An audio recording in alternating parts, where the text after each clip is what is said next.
and welcome to the BIXPO 2021 Newsroom. I'm your host, Ji-hee Won. With me this afternoon is Daniel Brooks, VP of the Integrated Grid and Energy Systems Research Sector at EPRI.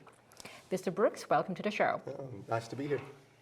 So, is this your first BIXPO experience? It actually is. It's not my first time to Korea, but it's the first time to be a part of BIXPO. It's been very exciting. So, what has been your overall impression? I know this is only the first day, but... It's impressive. The focus on technology innovation and emerging technologies is really unique. I think I get a chance to visit a lot of different expositions, and there are a lot of focus on traditional utility, electricity system components, hardware, software systems, but BIXPO is really focused on emerging cutting-edge technology, so it's really impressive. So have you had a chance to look around the new technology exhibition here at BIXPO? I have. I've not had a lot of time. I've had other meetings, but I did get a chance to walk around the exhibition floor earlier this afternoon, and some impressive things. The augmented reality area, I'm sure others have mentioned that, but a lot of really cool things there. The robot that actually walks around the substations, the artificial intelligence work, and really just the magnitude of new technologies that are there, and particularly Korean Electric Power Company and all of their subsidiaries and the amount of things that they're involved in. It's pretty impressive. So you talked about it briefly, but how does BIXPO differentiate itself from other exhibitions, other rivals in the domain? Yeah, so I'm very familiar with exhibitions in North America. There's transmission distribution expos, power conferences, and all impressive, and some larger in terms of size, but those are not as focused on really the emerging technologies and sort of cutting edge, which being a research company, that's something that draws my attention, and you don't see that focus broadly across so many different companies and technologies like you have here at BIXPO. So unique to be able to see that and to be able to be a part of it. So your job, I believe, is definitely about managing and planning the operations and the life cycle of R&D projects. So I was wondering what type of collaborative relations that you could potentially build with Korean counterparts. Yeah, so we already have really great relationships with Korea Electric Power Company and with KEPRI, their research arm of KEPCO. And we work with them across many different collaborative efforts already, and they're such a great research partner because they are very innovative. You think about collaborative research, we basically, you have 20 utilities that come together, and they all have a different perspective, and they have different systems and different objectives, but you pull those companies together and you try to work together to achieve a common goal. Having companies a part of that collaborative that really are willing to take a real step forward and to go beyond the normal processes and to really try to innovate like Korean Electric Power Company does, really a benefit to our full collaborative.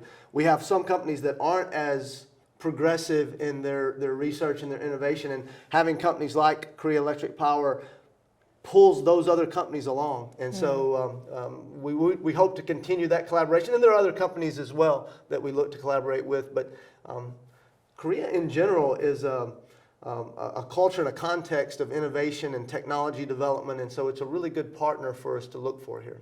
A significant hurdle is to make sure that we are informing and developing those new capabilities and competencies in the staff that work on these problems, as those of us that are getting older retire out of the workforce. We have to make sure that that next generation is coming along, particularly in those developing economies.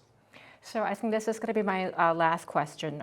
As we move slowly towards a carbon neutrality and net zero, what type of paradigm shifts have you witnessed, especially in the renewable domain in the United States? Well, so the first thing is that renewables are going to become a much more predominant portion of our system, and I'm sure you're aware, but renewables, they behave differently. They're different technologies than traditional synchronous rotating machines that actually interact in the system, and so it really means a very different way of planning and operating the grid. It changes the tools that we have to use, the models that we use.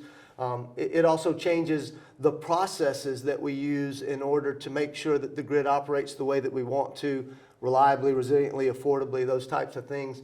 They offer a lot of opportunities as well. The technologies, the power electronics in those machines, they're very capable of doing things much faster than our traditional system has been able to do. But with that speed also comes the dynamics of instability as well. And so figuring all of those things out and determining how we actually take a grid that is predominantly made up of variable inverter-based resources like those renewables are, how we make that all work is something that we're all working on. We see parts of the world that are already, able to do that in some cases. I saw just this last week where South Australia for the entire month of October actually operated with every day in the month, over 70% of their load being served from renewables. Oh, wow. And so, there are some places where we can learn what they've already done, and then, there's some experiences we can learn from that. We want to make sure that we don't get into that situation. And South Australia had a blackout a few years ago as they were going through the transition. So I think lessons for us to be learned from all of it, but renewables are going to be a huge part of our future as we go forward, and certainly a key tool that will allow us to be able to get to carbon neutrality. We won't get there without renewables.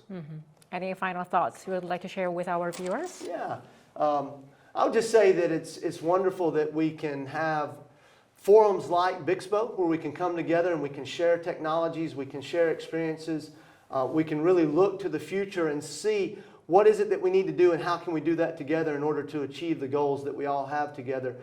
It's going to take innovation, but it's also going to take collaboration, and we're very excited to be able to be a part of that and to be able to experience that here at BIXPO.